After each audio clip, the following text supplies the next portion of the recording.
Here is the single common thread that connects all my clients and me, and also you, I bet. You want to do things really, really well, and you get pretty stressed out and pretty pissed off when you feel like you're not doing things really, really well. Now, given how important it is to you to perform really well, I know for sure that you are not capping your performance on purpose.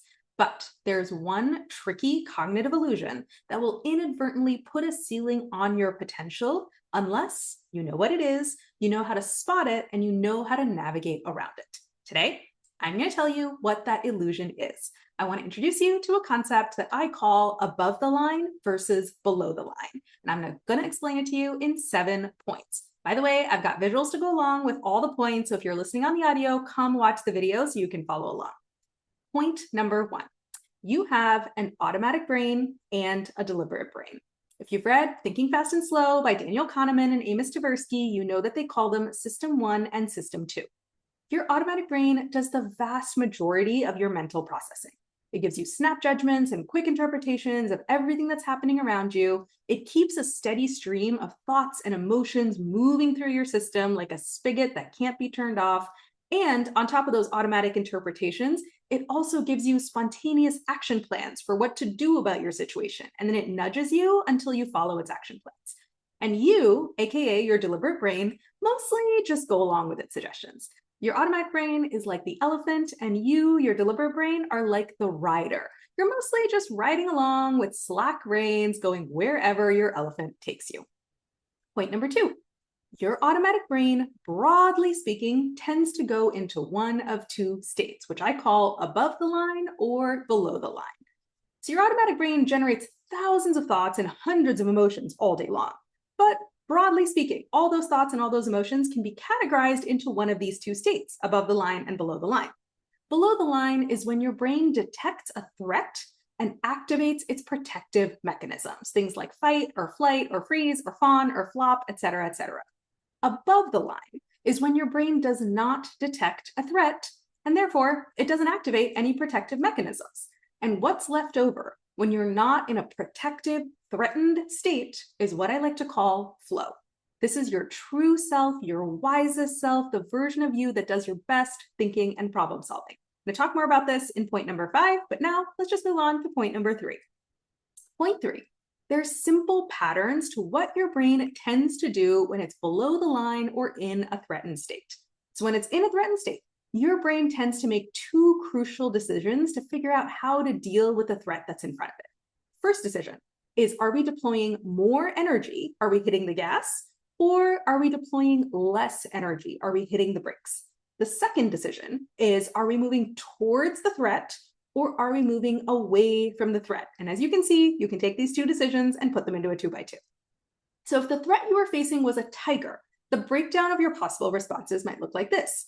You could hit the gas and go towards the threat. That would be you fighting the tiger. You could also hit the gas and go away from the threat. That would be you running away from the tiger as fast as possible. You could also hit the brakes and go towards the threat. That would be you slowly, cautiously approaching the tiger. You could also hit the brakes and go away from the threat. That would be you flopping and just playing dead. And sometimes your brain gets so worked up that it hits the gas and it hits the brakes at the same time, in which case you just freeze and you stand there staring at the tiger like a deer in headlights. Now, most of us are not facing tigers on a day-to-day basis. And so when the threat you face is bad performance, the breakdown of your possible threatened fight or flight responses might look like this. You can hit the gas and go towards the threat, which is you overworking, you working all hours of the night, all hours of the weekend, just trying to catch up and get back into good performance. You could also hit the gas and go away from the threat.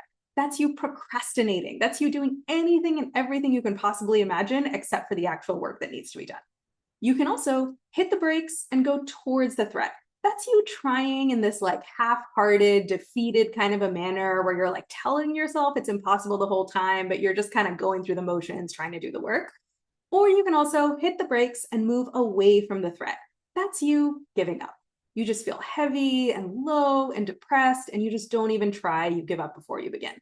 And just like with the tiger, sometimes your brain gets so worked up that it hits the gas and hits the brakes at the same time, in which case you just freeze. And you sit there staring at your computer like a deer in headlights doing absolutely nothing. Now, These 5 things are not the full universe of protective responses. There's a lot more nuanced spots on the matrix that your brain can hit, but these are just some of the most common things brains tend to do when they're in a threatened state. The other thing you might notice is that when your brain is in a threatened state, you sometimes see it pinging around these different responses. That might look like you spending the whole day procrastinating down here, and then you pull an all-nighter to get the work done. That's you moving up here. Or maybe you just give up and do nothing for a while, and you feel like, oh, this is impossible. Why should I even try? And then you kind of feel bad about doing nothing, so then you do some half-hearted trying and you move over here. Or you could see any other kind of pinging around combination. Now let's move to point number 4, which is your brain actually does similar things when it's above the line, just without the threat framing. So there's nothing unhealthy about deploying more energy or less energy, or moving towards things or away from things. Your brain actually makes the exact same decisions when it's above the line and not in a threatened state. It's just that instead of responding to a threat, your brain is now responding to a non-threat, which you might call a desire or a goal, or a challenge, or a puzzle, or even just a circumstance. And when the desire or goal that your brain has is good performance, and it's not in a threatened state, here are some of the things that your brain might do. You might hit the gas and go towards your desire, which is you doing deep, focused work with full commitment to making your goal happen. You might also hit the gas and go away from your desire. That might be you pausing your work on this particular goal and spending some time working on your other goals and your other priorities.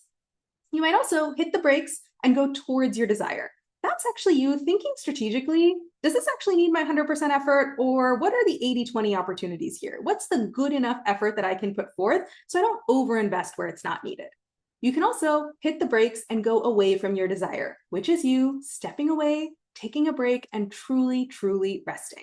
And you can also hit this spot in the middle of the matrix, which I call strategic waiting, which is where you make a conscious choice to pause, wait for more data, wait for things to play out before deciding what action to take. Now, just like with the protective responses we just talked about, these 5 things are not the full universe of flow actions that you might take. There's a lot more nuanced spots on the matrix that your brain can hit. These are just some of the most common things that brains tend to do when they're not in a threatened state. And just like we talked about before, when your brain is in an unthreatened state, you might notice it pinging around between these different responses. For example, you could put in some deep focused work for a few hours, then you step away to hit the gym and have dinner with your family, aka focusing on other priorities. Or you might notice at the end of the workday, you scan your to-do list, you do a little bit of quick 80-20, what's the bare minimum needed work on your last couple of tasks, then you disconnect, guilt-free, you go watch your shows and you get some rest. Or you could see any other kind of pinging around combination. Now let's talk about point number 5, which is, generally speaking, your above the line actions are more effective than your below the line actions. So all I've done here is I've taken the 2 matrices that we talked about and I've just put them one on top of the other, right? Your above the line actions and your below the line actions. So if you look at these, deep focused work up here is more effective than frantic all night overworking. 80-20 thinking and planned underperformance, planned underinvestment in tasks that don't matter that much is more effective than half-heartedly trying. Getting real restorative rest is more effective than just giving up and zoning out. Consciously choosing to focus on other priorities is more effective than procrastinating and doing random stuff. And strategically pausing and waiting for more information is more effective than freezing like a deer in the headlights. So for any possible spot on this matrix, whether you're deploying more energy or less energy, whether you're moving towards something or away from something, you take more effective action when your brain is not in a threatened state, when it's above the line. And here's a total bonus as well. You also feel way better when you are above the line. You're not stressed, anxious, and burning out. You are calm, focused, grounded, and in flow. Being above the line is a complete win-win. It's better performance and a better experience for you. It's better outcomes at the end of the journey and a better feeling process while you're still on the journey. So here is point number 6. The mistake that high achievers make that inadvertently caps their performance is thinking that below the line overworking is high performance, and not realizing that they actually have a whole universe of above the line, truly next level performance available to them if they can just get their brain out of its threatened state.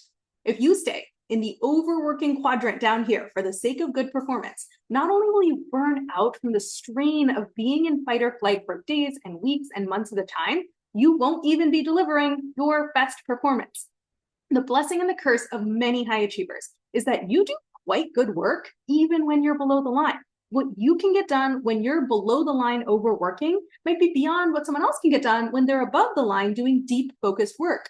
So it can feel like being below the line, being in a threatened state, and overworking because of the fear of failure is what has gotten you this far. But I promise you, you have toggled into an above the line state of mind before. You have been in flow, you've been in the zone, you know exactly what this feels like. And there are even greater heights that you can reach if you learn how to consciously stay above the line. You can reach sustained next level performance and do the best damn work of your life without any of the burnout. So here is point number 7. Correct is a framing, not a fact. Why does your brain go above the line sometimes and below the line sometimes? Most people would say your brain goes below the line when it's faced with a threat, and it goes above the line when it's not faced with a threat. So if you're facing a tiger or an unimpressed boss or an overwhelming amount of work, your brain goes below the line. And if you're facing a super cute kitten or a delighted boss or a simple and doable set of tasks, then your brain stays above the line, right? If this was true, then your only option for keeping your brain above the line and accessing your best performance would be to make your world smaller. You'd have to architect your circumstances so that you never face anything that scares your brain. And architecting your circumstances to keep your brain above the line is not a bad thing to do. It's actually a really powerful lever you can pull to access your best performance. It's just not the only lever that you have. Because here's the truth that makes your world bigger instead of smaller. Correct is a framing, not a fact. So keeping your brain above the line is not about avoiding scary situations and putting yourself in non-scary situations. It's actually about changing your scary framings of situations into non-scary framings of those exact same situations. Let me give you an example that I experienced literally just this past week. So I've been working really hard to eat healthy and stick to my food plan for the last several weeks. And at the middle of the last week, I was so proud of myself because I had managed to stick to my eating plan for 19 days straight, which is a big deal for me, okay? And then on day 20, I went out for drinks with a friend and I was planning to have just one glass of wine with them and then go home and eat my meal prep dinner. And what actually happened is my one glass of wine turned into 2 glasses of wine at the bar. Then I had a whole bunch of appetizers at the bar. And then I came home and I put in a big fat takeout order and I ate a bunch of food on my couch. And I woke up the next morning and my first thought that my brain gave me was, you totally screwed this up. You broke your streak, you idiot, and you have nobody to blame but yourself, which is a totally scary framing of the situation. And it immediately sent my brain below the line. And the suggestions that my brain gave me while it was below the line were things like, how about you just eat nothing today to make up for this, which is the fitness version of unsustainably overworking that's not going to work long term. Or my brain was also like, how about we just say fuck it and eat whatever we want for the next few days? That would be giving up. Or my brain also suggested, how about we just lay here and feel terrible about ourselves for the next hour or two, which is kind of just like freezing. Now, I've been doing this long enough that I knew that the problem was not the situation itself, but rather the scary framing of the situation that my brain had come up with. So here is the non-scary framing that I gave my brain. I told myself, listen, out of the last 20 days, 19 days were on track. And soon enough, it's going to be out of the last 30 days, 29 days were on track. And then it's going to be out of the last 50 days, 49 days were on track. This is just a blip. Let's just keep going. This calmed my brain down. That framing brought my brain back above the line. And suddenly my brain had a whole bunch of new suggestions for me and they were way better. My brain was like, well, why don't we stop laying in bed, beating ourselves up? That's not helping us at all. And then also let's troubleshoot what happened yesterday, see how we need to adjust the plan going forward. So let's just kind of take it easy today, food-wise, feel a little gross. My stomach's not feeling amazing. So let's just go a little easy on ourselves. Bam. Same situation, different framing. My brain went from below the line to above the line, from a threatened state to an unthreatened state. And suddenly I had a way more effective way of handling the exact same situation. Now, everything I just told you was just one example. Over the next couple of days, I'm going to cover a few things. I'm going to tell you why your brain gets stuck below the line sometimes, and it needs your manual intervention to pull it back above the line. And I'm also going to tell you the 5 R's of flipping your brain from below the line to above the line. from a threatened state to an unthreatened state, from a fear state to a flow state. There is a simple, systematic process for doing this, and I'm going to tell you all about it over the course of this week. So I want to make sure that you don't miss a single thing. Make sure you're subscribed to my email newsletter to see every single post. You can subscribe at poojav.substack.com, or I've also linked it above. And let me make this even easier for you. Instead of waiting around for each new newsletter to come out and then DIYing the stuff for yourself, just come talk to me and let me help you.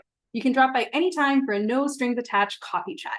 Here's how it works. You're going to come and tell me what's on your mind, what problem you're facing that's got you feeling stressed out or stuck, and I will help you pull your brain out of the fear state and back into your flow state so you can see the best way to handle your situation. And I'm also happy to give you some advice based on the hundreds of hours I've spent coaching high achievers just like you in very similar situations. And once we're done, off you go on your merry way, unstressed and unstuck. The link to book a free coffee chat is above. Or you can also book a consult call and we can map out what a full coaching engagement might look like. I can pull your brain out of fear state and into flow state one time in an hour for sure, but I can't teach you the whole toolkit for doing that consistently and repeatably in just 1 hour. But I can teach you that toolkit over the course of a coaching package. And the sooner you learn the skill, the sooner that you are going to create the life and the career that you actually want, one that feels as good on the inside as it looks on the outside. So let's start today. The link to book a free consult call is above. Or if you're listening on Instagram, all the links are in my bio. Or if you're listening on the podcast, all the links are in the episode description.